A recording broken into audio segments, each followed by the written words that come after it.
Whātalo whātu whāwhonga se o tātou atinu ile nei fo i tū le aso le amatanga o le mai aso. Ia i tiu te mawhaiwa mga luenga o le whianga ia i usi mai loa lau whaafonga.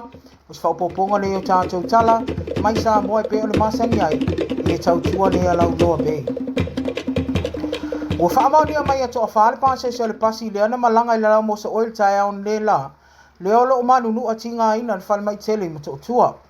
Na whaamaunia mai e sui komisina o leo leo i apali i Mona Lisa tia i keti i tala mai sa moa lea tūlanga. I le mai ai ono tūla i mai o le nei whaalavilavi mata utia i maa lifa li tae au nei. Pei tai mai le to a whaale nei e peo na manu a tinga ina. Na whaalia i whaapea e to a tasi pa sese mai le to a whaale nei. O loo matai tu ina pea e fo mai o na whaisi onga o manu anga. Ma o loo whaatino pea iai tonga fitinga. I pasese ale pasi le nei, wa whaamaunia mai e to a luas furu fitu i lanto. Wa mai o na whaia iai tonga fitinga, ma ua toi te ai tua. Ai te toe mai ai nau toa whale nei o loo whaistinga aina, o manu anga o loo whianga iai. Na whaalia nisi o pasese o le nei pasi e whaapea. Na amata o le mwhai o na whaafoi le ave pasi le whaafoi ino le pasi. Ina ua o tonu mai luma le whale o loa le princesa i papauta. Ma o loo tā ua e whaapea na wha e mai ai lava ina le pua le nei pasi. I le sau mai lalo le mati ele ai papauta. Mai loa ai wa le mawhai lava o le tāo fiofi ma whaafoi le pasi. Sa whaalia e moli mau na alu atu ai lava le pasi ma soa se tū saon. O loo alu atu i le isi i tū ma mafuri ai loa le pasi. I luma tonu o le vaenga o lo iai whale ainga. A le fat burger i maalifa. O le tūlanga na whaaftaia i la tauna moli mau ina le nei whaalawe lawe. O le vaenga tonu lava le ai maasani. O na sava vali ai whanau a ongar kolisi o le fifi. Whaapea ai fo i Mapia Primary.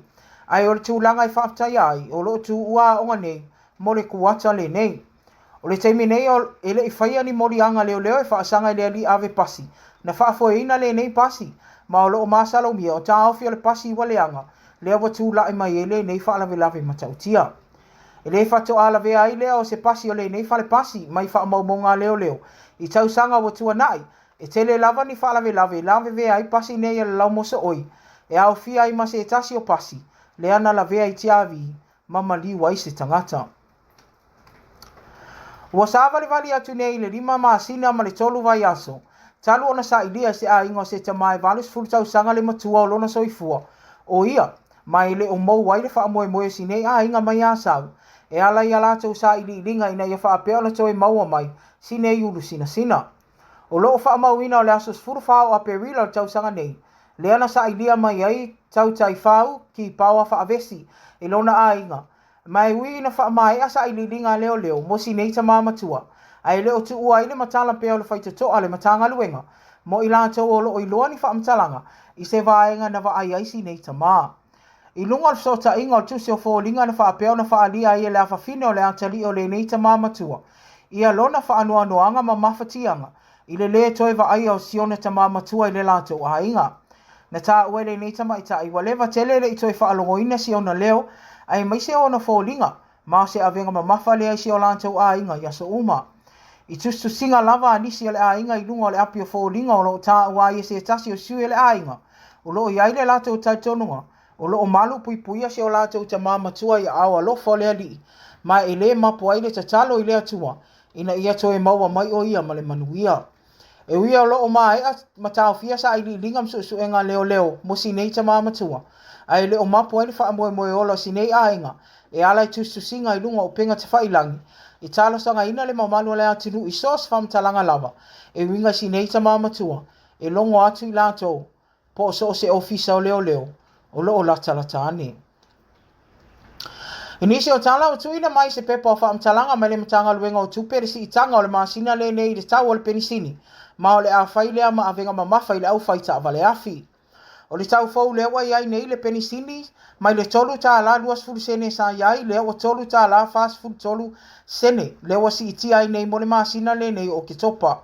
O le tiso lewa si iti le tolu tā la onas fulu valu sene, mai le tolu tā la luas fulu iwa sene sa iai, i le masina o tuanai. O le karasini lewa si iti a mawalunga le tolu tā la luas fulu iwa sene i le lita, mai le lua tā la valu sene pe ona sa iai le masina o se tema. E tu sa ia le pepa wha mtalanga me le mtanga luenga o tupe alo ta ua i whaapea. O le mafua anga o neisi i tanga mao lulunga. I le penisini a toa i ma le tiso ma le karasini. ua mafua mai ono o le whaatuputupula ia pea o le tau o le sua ui atu no e mamao. Tala i taa longa ua manuia tau mawhainga se tasi o alo sa mo lo au maui au Australia ia chai o pitaya i lana fusu anga whainga taa na whianga iai ma se ali i fusu i longa mai lona tona ia Jordan Thompson. O le sami sanga lona tolu le ana wa ai tinga aino le ali o Thompson. Mai tu ia o pitaya ma wha mai ai lo le fusu anga le tu i oti mai ia o pitaya le taa sanga wha. I wha mau maunga o le soifuanga fusu o pitaya o le o taa wai wa luas fulu tolu an fusu anga mai fulu valu o nei fusu anga o tu i oti mai le ia i se whaia ina. I te tāmni sanga lona tolu o le fusu anga na lavea ia i le longo ia le li le nei o Thompson e ala i stu i oti mai a o pitaya peitai o le luas fulu se kone o le tāmni sanga lona wha na wha mai ai loa lona tau mawhai ina ua lavea le le anga vale o pitaya ma tau fia i loa le fusu anga. Na whaaftaia i le nei ali i Samoa i le tāpua inga le atinu. Ai meise o a inga wa i umanuia i le nei fusu anga whaingata sa tau ma te pētua mania. O lo ua whaata pena tu nei optaia mo se isi e na te lu ina le fusi al cruiserweight lea ua ia te ia i le teimi nei. Whaafonga anga le atinu ai meise o pa anga maasani e le loa bei o se wa inga nai nisi o mehalo o tutupu. I te tonu se o tātou atinu i le nei fo ia sa kafua te mo se si on whaapoponga i le aso atai au e le teimi nei manuia tele tiu te malawa singa o le uwhianga iai. Tō wha soifua.